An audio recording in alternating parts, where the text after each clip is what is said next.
Hello दोस्तों। आज की कहानी है मायके की शादी में आई हुई बुआ ने किया हंगामा। घर में बहुत चहल पहल थी।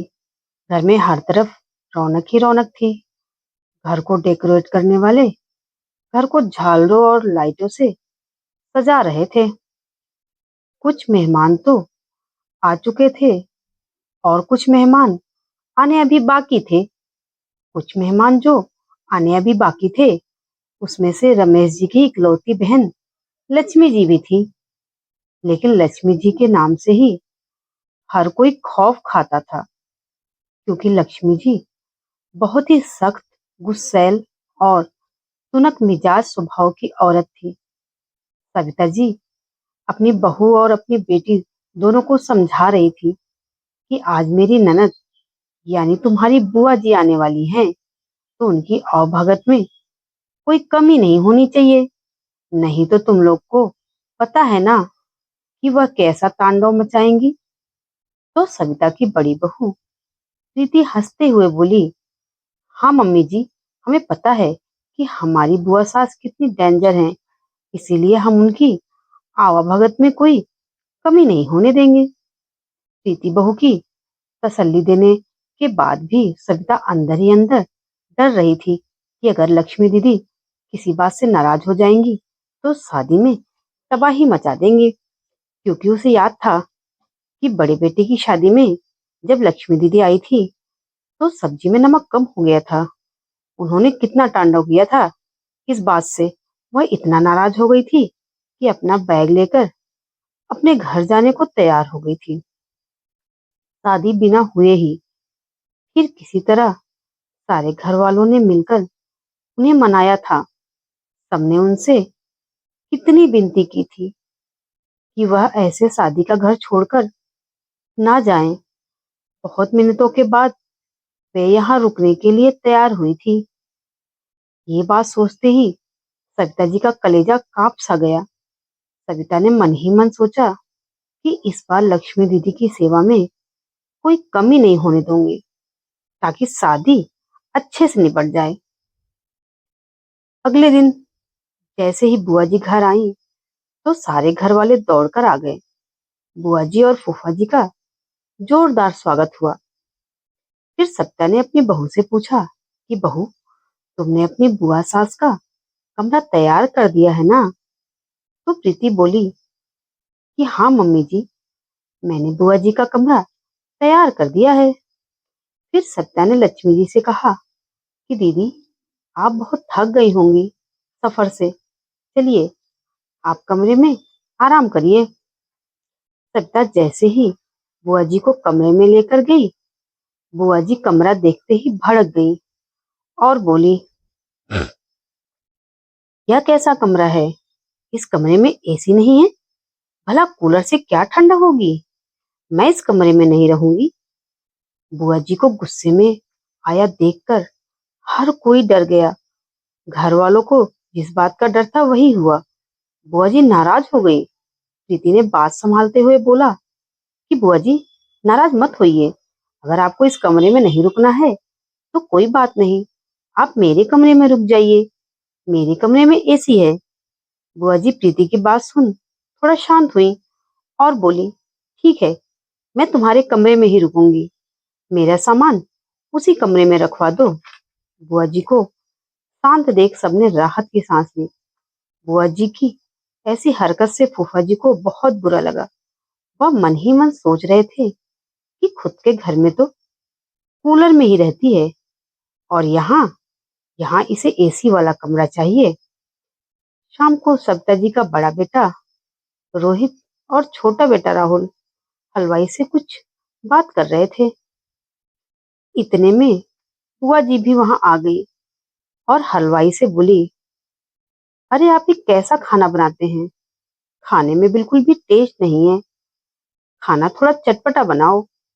और मिठाइयाँ भी फीकी लग रही हैं, उन्हें थोड़ा मीठा बनाओ। अरे ये शादी के घर का खाना है, ना कि मैयत का। बुआ जी की यह बात सुनकर रोहित और राहुल को अच्छा नहीं लगा, क्योंकि सारे मेहमान तो खाने की तारीफ कर रहे थे। बस बुआ जी ही नखरे दिखा रही थी। लेकिन राहुल और रोहित बुआ जी की तुनक मिजाजी जानते थे, इसीलिए उन दोनों ने बुआ जी को कुछ नहीं बोला, बल्कि हलवाई को ही बोला कि खाना थोड़ा और अच्छा बनाओ, ताकि हमारी बुआ जी को भी पसंद आए। बुआ जी रोहित और राहुल की बात सुनकर खुश हो गई। हलवाई भी बुआ जी के व्यवहार को अच्छे से जानता था, क्योंकि वह रोहित की शादी में बुआ जी के नखरे को झेल चुका था। रोहित की शादी में खाने में नमक कम होने से बुआ ने कितना तांडव किया था, इसीलिए हलवाई ने कुछ बोलना ठीक नहीं समझा और चुपचाप वहां से निकल गया। हलवाई के जाते ही बुआ ने मुंह टेढ़ा करके रोहित से बोला कि बेटा, तुमने घर की डेकोरेशन अच्छी नहीं करवाई है। हमारे यहाँ शादी में तो ताजे फूलों से घर की सजावट की जाती है, और तुमने तो बस यह लाइट और झालरों से ही घर को सजा दिया है। बुआ जी को फिर से हंगामा करते देख फूफा जी बोले, अरे लक्ष्मी, क्या कमी है सजावट में? तुम क्यों कमियां निकाल रही हो? फूफा जी के इतना बोलते ही बुआ जी तो गुस्से में आ गई। इतने पे वहां पर सविता, रमेश जी, प्रीति भी आ गए। बुआ जी को गुस्से में आए देख सब डर गए कि अब तो बुआ जी शादी में ड्रामा करके ही रहेंगी।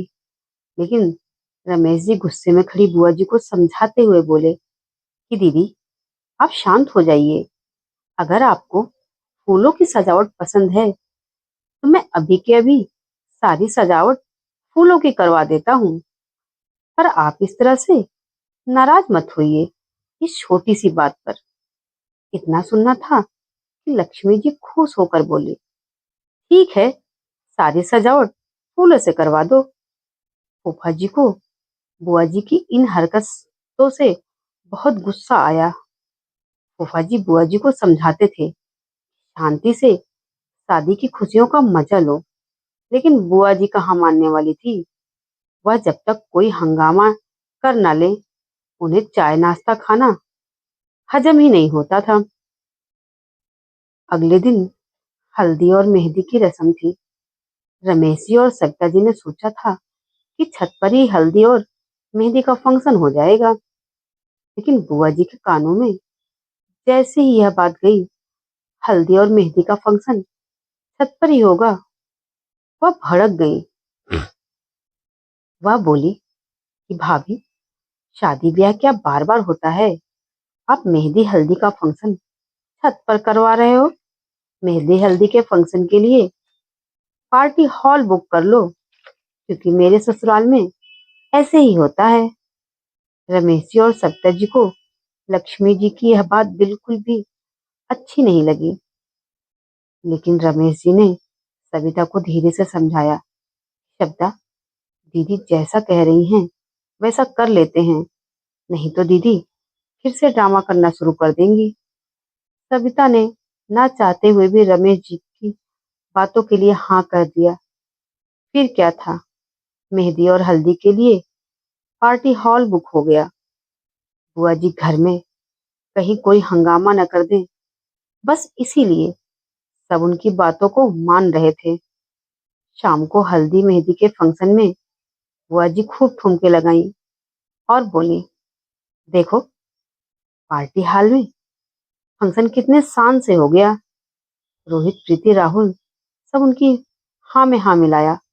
वे लोग नहीं चाहते थे कि बुआ जी नाराज हों, क्योंकि इन सबको पता था अगर बुआ जी नाराज हो गई तो अच्छी खासी शादी बर्बाद हो जाएगी।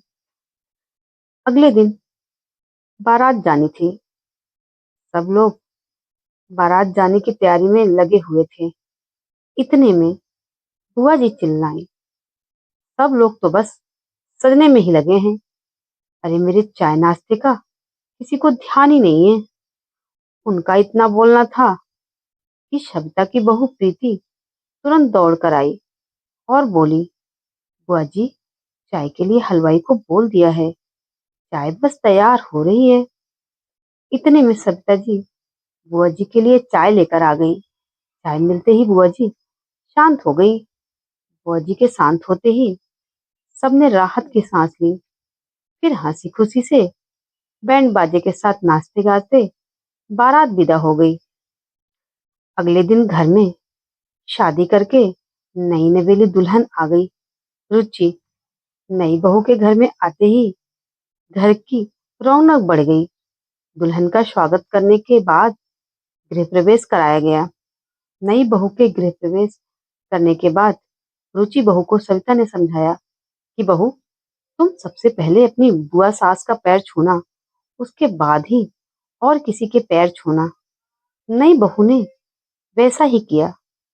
बुआ जी को यह देखकर बहुत अच्छा लगा कि उनकी इतनी इज्जत हो रही है। सविता जी ने सोचा कि कल तक तो सारे मेहमान घर जाने की जिद करने लगेंगे, तो क्यों ना बहू के घर से जो भी उपहार सब मेहमानों के लिए आए हैं, आज शाम को ही सब मेहमानों को दे दिया जाए। सविता ने जब यह बात प्रीति को बताई तो उसे भी यह बात ठीक लगी। उसने कहा, हाँ मम्मी जी, कल तक तो सारे मेहमान अपने घर जाने की जिद करने लगेंगे, इसीलिए आज ही सब मेहमानों को उनका उपहार दे दिया जाए, यही ठीक रहेगा। फिर सत्या ने प्रीति से बोला कि प्रीति बहू, रुचि बहू के मायके से जो भी उपहार मेहमानों के लिए आया है उन्हें ले आओ। प्रीति ने हाँ में सिर हिलाया और उपहार लेने चली गई। हॉल में बुआ जी, चाची जी, मामी जी, हर कोई बैठा हुआ था। रुचि बहू के घर से उपहार में सभी रिश्तेदारों के लिए एक एक साड़ी और एक एक घड़ी आई थी। प्रीति ने उपहार का बैग सत्या जी को पकड़ा दिया और बोला कि मम्मी जी, आप सभी को यह बांट दीजिए।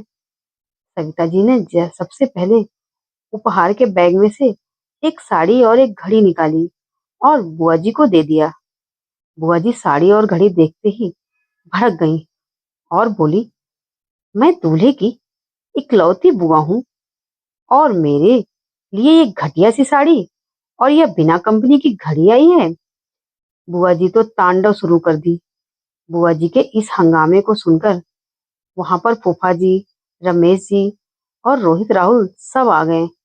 बुआ जी को इस तरह से हंगामा करते देख फूफा जी गुस्से में बोले कि लक्ष्मी, जब से तुम इस शादी में आई हो तब से ही तुमने सारे घर वालों को परेशान करके रख दिया है। फूफा जी के इतना बोलते ही बुआ जी और भड़क गई और बोली, अच्छा, तो इस शादी में मैं जब से आई हूँ तब से मैंने सबको परेशान कर दिया है, तो ठीक है, अगर ऐसी बात है तो अब मैं यहाँ एक पल भी नहीं रुकूंगी। सारे घर वाले उन्हें समझाने लगे, लेकिन वह किसी की एक न सुनी और वह घर से जाने लगे।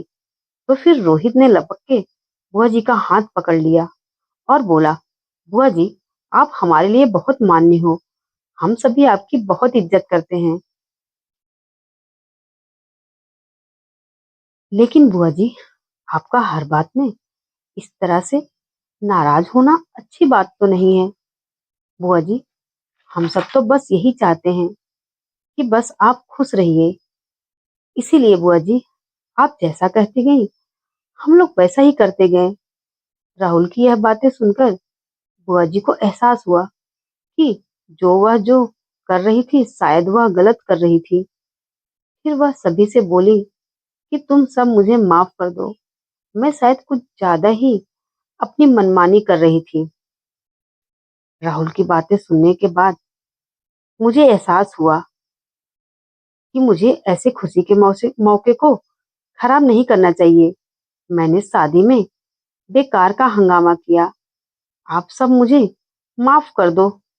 बुआ जी को इस तरह से माफी मांगते देख रमेश जी, सविता जी ने लक्ष्मी जी को गले लगा लिया और सविता जी बोली कि दीदी, आप बड़ी हैं, आप हम लोगों से इस तरह से माफी मांगकर हमें शर्मिंदा मत करिए।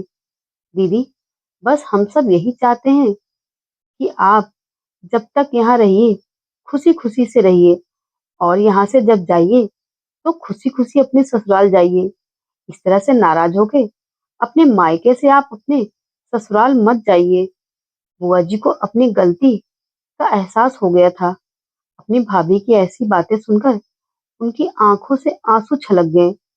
बुआ जी आज अच्छे से समझ रही थी कि वह आज तक जो भी कर रही थी, बहुत गलत कर रही थी।